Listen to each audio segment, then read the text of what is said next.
ভারতের সঙ্গে সম্পর্কের আন্তরিকতা বাড়াতে যা দরকার তা করা হবে, জানিয়েছেন পররাষ্ট্র উপদেষ্টা।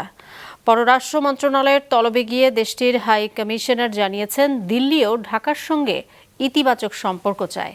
এদিকে আগরতলায় বাংলাদেশের সহকারী হাই কমিশনে হামলার ঘটনায় 7 জনকে আটক করেছে দেশটির আইনশৃঙ্খলা বাহিনী।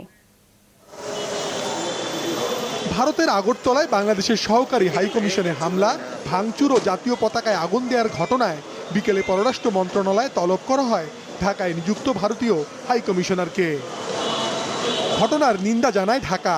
পরে ভারতের হাইকমিশনার জানান, ঢাকার সঙ্গে ইতিবাচক সম্পর্ক চায় দিল্লি, সম্পর্ক এগিয়ে নিতে কোনো একটি বিষয় বাধা হবে না।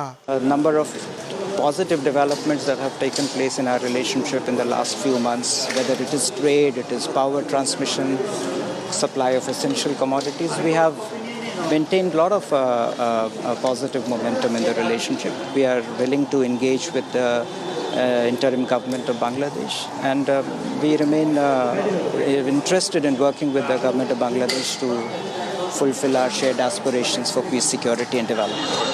দুদেশের সম্পর্কে আন্তরিকতা বাড়াতে প্রয়োজনীয় সব পদক্ষেপ নেওয়ার কথা জানান পররাষ্ট্র উপদেষ্টা।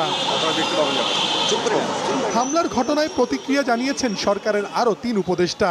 বাংলাদেশ দূতাবাসে ভারত নিরাপত্তা দিতে ব্যর্থ হয়েছে এমনটা উল্লেখ করে ফেসবুক পোস্টে নিন্দা জানিয়েছেন আইন উপদেষ্টা। বলেছেন, ভারতকে বুঝতে হবে এটি শেখ হাসিনার বাংলাদেশ নয়। যুব ক্রীড়া ও স্থানীয় সরকার উপদেষ্টা ফেসবুক পোস্টে বলেন, যদি ভারত বাংলাদেশ হাইকমিশনের নিরাপত্তা দিতে ব্যর্থ হয়, সেক্ষেত্রে দেশটি জাতিসংঘের শান্তিরক্ষী বাহিনীর সহায়তা নিতে পারে। এক্ষেত্রে পাশে থাকবে বাংলাদেশ।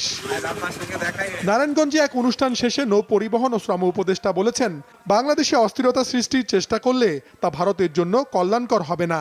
তারা যদি আমাদের পায়ে পড়ে ঝগড়া করতে চায়, তাহলে আমরা তো সবসময় আর চুপ থাকবো না, আমাদের মিডিয়াও চুপ থাকবে না। এটা কি ভালো লক্ষণ? ভালো লক্ষণ। বাংলাদেশ অস্থিতিশীল যদি না, কথার কথা যদি হয়ও, তাহলে ওনারা আরামে থাকতে পারবেন। 18 কোটি লোকের দেশ এটা। এদিকে ত্রিপুরায় বাংলাদেশের দূতাবাসে হামলার ঘটনায় 7 জনকে আটক করেছে ভারতের আইন শৃঙ্খলা বাহিনী। দায়িত্বে অবহেলার অভিযোগে ত্রিপুরার 3 পুলিশ সদস্যকে বরখাস্ত করা হয়েছে। পাশাপাশি একজন ঊর্ধ্বতন কর্মকর্তাকে প্রত্যাহার করার খবর দিয়েছে ভারতীয় সংবাদ মাধ্যম এনডিটিভি। মাশরুক রাহাত, মাছরাঙ্গা সংবাদ, ঢাকা।